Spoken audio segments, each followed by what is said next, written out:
Does anyone have a question?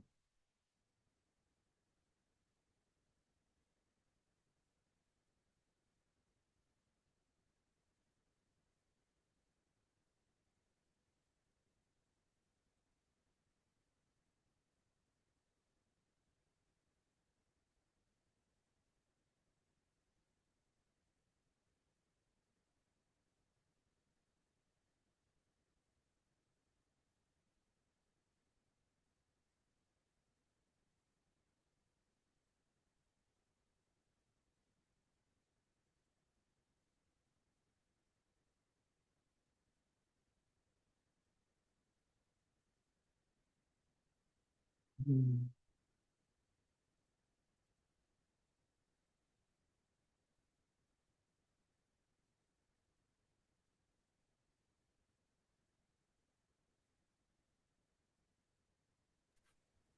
Stuart, I have a question.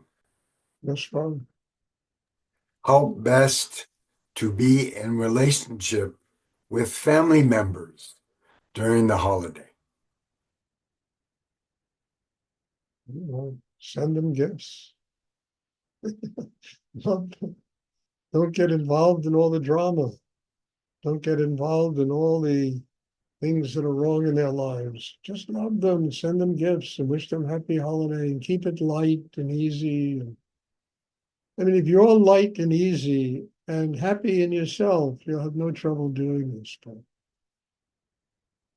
we always think that it's the objective world is doing. It's us. We have to evolve and build systems inside that are strong enough to deal with all these people that are in our karma that we have to deal with, and to do it without allowing our energy to be sucked out of us and depleted. And that's part of building the kind of system I keep talking about. And family is a great reminder that you better get strong to deal with family. I mean, they have problems, and most of them have no training in any kind of deep spiritual practice. And usually, they take the problems out on each other, people closest to them. So you have to, they're always a reminder that we need to build a system inside that is strong enough to be able to embrace them and not be sucked dry by them, to love them. And that's really unconditional love. And if they want to talk about their problem, all right, you listen, but don't get dragged in. You listen, you commiserate, you have empathy, you have compassion for them.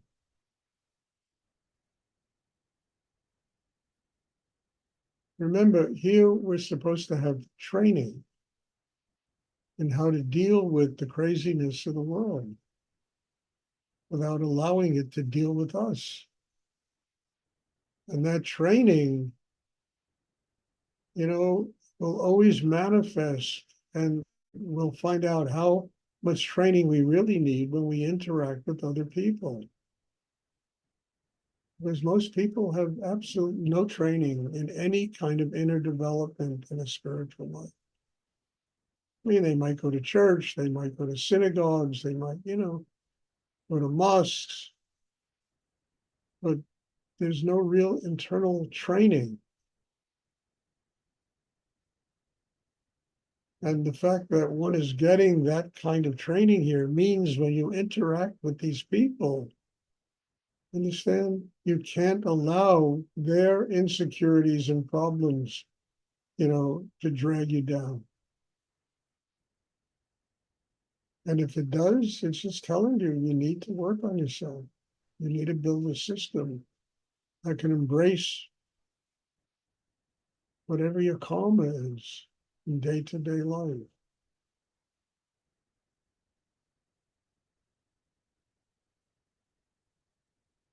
It's easy to blame the external world. It's easy because there's so much wrong in life. You just pick up a newspaper and you read about the insanity that goes on in our political world. It's just so stupid. They're like people that haven't graduated from kindergarten that are running countries. And, you know, and we allow it to get us unhappy, depressed. You know, we rail about it, we get upset about it, and it should be the exact opposite, you know. It should show us, hey, we really have grown, and we're not going to allow a bunch of kindergarten neurotics to drag us down into some kind of cesspool of depression, unhappiness, anger, you know.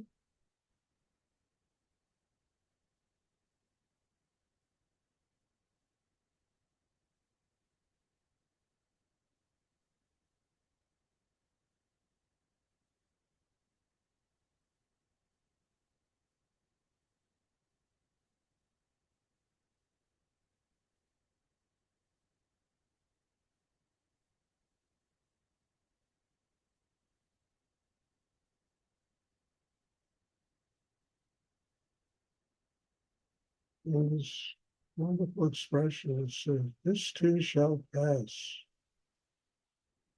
Don't get swept away in the soap opera. It will pass. I promise you, it will pass. If you want, I'll even sign a contract with you. Guarantee that whatever soap opera you're in right now will pass. It'll bring another soap opera and another one until you finally learn that it all passes. And you shouldn't allow yourself to get crazy about it, you know? Governments and family and well, people in the material world and the economics of the world. I mean, it's all madness. And yet we can survive in it and do it all and embrace the world if we have the inner strength to do it and stay connected with higher energy in the universe. That's the key. And then you don't complain about how idiotic governments are. You know, they're idiotic everywhere. You know, what are you going to do? I remember Rudy talking about it. He said that the people that run countries haven't the foggiest idea what they're doing. They don't. So we shouldn't get upset. It's all transient. It passes, it comes, it goes. It's a soap opera of life. And depending upon the inner training we have and the stability we have in the chakra system, tells us whether or not we get sucked into it or we can live our lives and be happy and learn from it and grow because of it and not get sucked in. So I tell you, it's not going to change. It's like I can't remember a day. I say this all the time when the world hasn't been crazy in my life. Not one day, maybe not 1 minute in a day, where the world hasn't been a crazy place.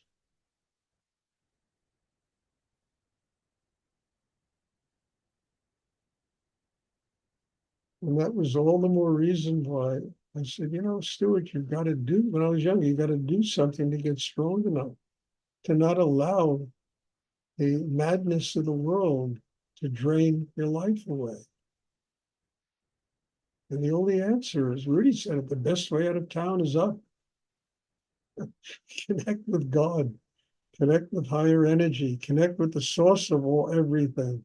Let it feed you and build a system inside that is strong enough to live out your karma and just become a happy person.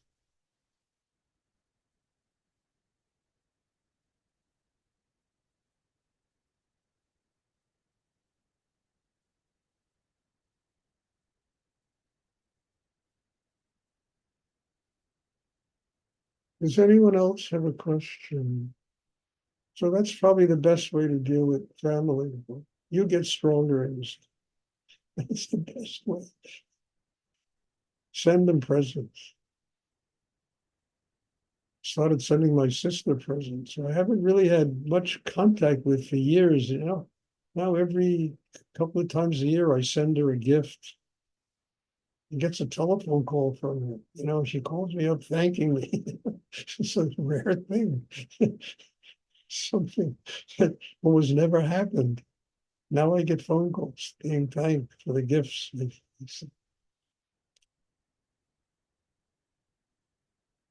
I remember it happened in Texas, when I mean, it's a little bit off the railings here, but it was a true story, and it's kind of related. You know, I I got a phone call from a woman who was kind of a friend of mine, and she was a Baptist and used to go to the Baptist church in Denton, but she loved the people in the ashram and the way we worked and did and built things and grew. And she called me up and I say, Stuart, I don't understand something. Maybe you can explain it to us. Why did the head of the Baptist church get up in front of 2,000 congregants and announce to them that the devil lives in the ashram? And I got a phone call like this.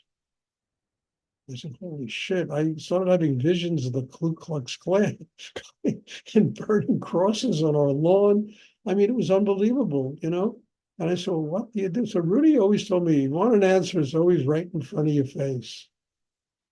So I looked in front of my face and there was a flower shop out the window of my antique store that I had there.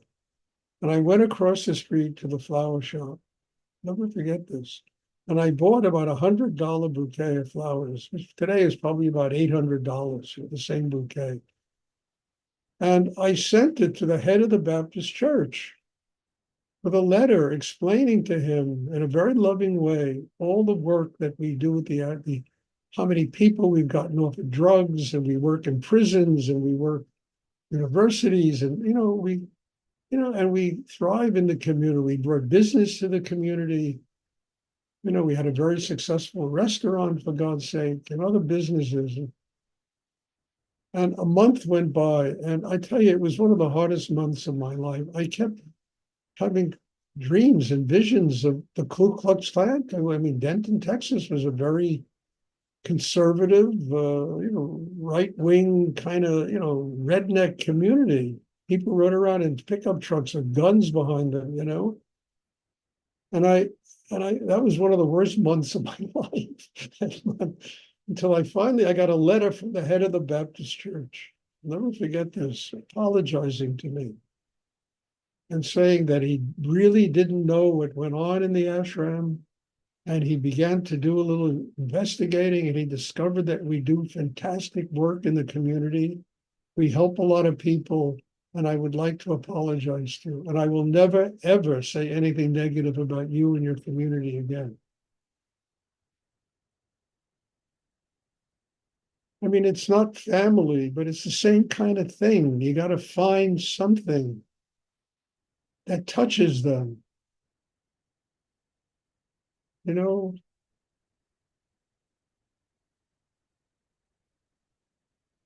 that opens them to the goodness in you and how much you've grown in your life.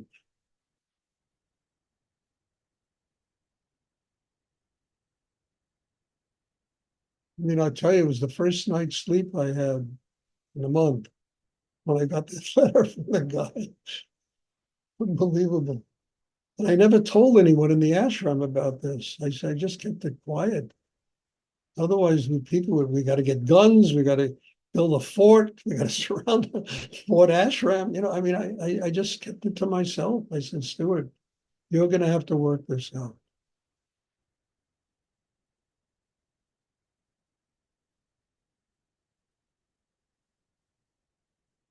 It was Gandhi politics, politics of love. And in your family, you've got to do the same thing. It's the politics of love.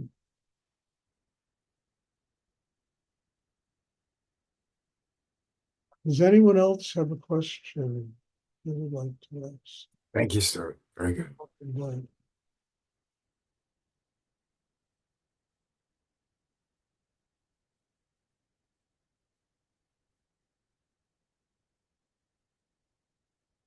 Okay, there'll be meditation on Sunday, and there'll be meditation on Monday. Next Wednesday is Christmas Day, and I'm going to take a little vacation on Christmas Day. So there'll be no meditation next Monday evening. There will be meditation on Thursday. And God bless you all. Thank you. Also, very important. I want to, you all are in my life. You're very important. You're like family to me, you know? And I have to bring the best of me here. I can't bring the worst of me here. And you drag it out of me. So God bless you all. Thank you. And have a great Christmas. And they say, Happy Christmas, Merry Christmas. It's all be merry. It's a good time of the year, you know? I mean, 2024 was a very hard year. Let's step out of it into 2025 by embracing life and embracing the goodness and the richness and the wonderment of life. And I think that would be a very good way to start the new year. So God bless you all. Thank you. And looking forward to seeing everybody on Sunday. Thank you, Stuart. Thank you. Thank you. Stuart. Thank you, Stuart. You're welcome. Good night. Stuart.